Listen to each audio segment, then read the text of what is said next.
the last administration where I could say it in a way you wouldn't even understand it. You know, something may go down tonight, but it ain't going to be jobs, sweetheart. If you decide what you want to do is put on a show today, let me tell you something. I can go back and forth with you as much as you want. This is who I am, and this is who the people elected. As someone who was born and spent his formative years in New York, I can sit here and honestly reveal the only times I ever thought about the state of New Jersey in my kid and teenage years. 1, when traveling north through it to get to our home in the Hudson Valley. 2, when traveling south through it to get to the beaches, or more likely to get the heck out of winter and head for Florida vacations. 3, to experience what was at the time the greatest roller coaster located on the edge of a cliff looking down on the Hudson River at Palisades Amusement Park. 4, to consider the burial ground for Jimmy Hoffa at the only football stadium in America built in a swamp. And 5, when considering the birthplace of the greatest American rock and roller of all time and the place from which his exceptional music was created. Of course, I speak of Bruce Springsteen, don't argue. See, but that was it. All of which leads me to preface my comments and ensure no one sees this as a partisan love letter to New Jersey from someone who grew up there. Hey, nothing against New Jersey. But what we're about to discuss does not come from someone dipped in the questionable waters of the Garden State.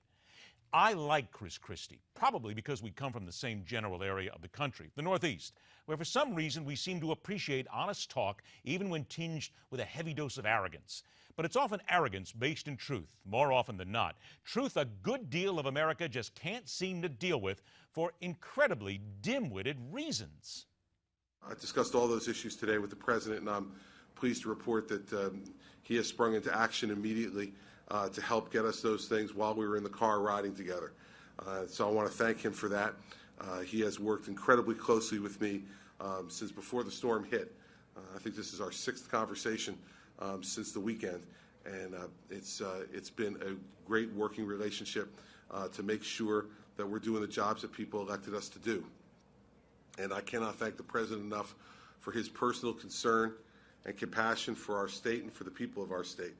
And I heard it on the phone conversations with him, and I was able to witness it today personally. And so we're going to continue to work. State government is here. We're doing what we need to do. The governor stood there in the aftermath of Mother Nature wiping out lives and homes, thanking the Democratic president of the U.S. for his quick assistance in helping those who had nothing left. He did what was necessary as an elected leader. He went past partisan whining and horrors, shook hands with the enemy. Christie did what he had to in order to mend his people in his state. Yet this would be the reason a good number of partisan hacks who can't see the truth, save for their political blindness, decided he could never be presidential material, for he consorted with the dark side. But this has to pale in comparison to what happened this weekend.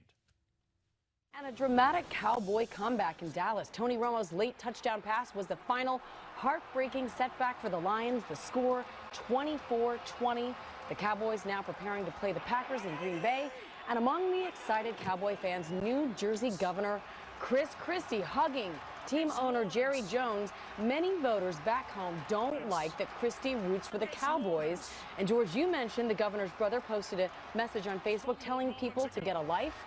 But he went even further, telling Eagles fans back in New Jersey, quote, possibly you should worry more about the fact that your sorry expletive team has never won a Super Bowl and less about who's rooting for which team.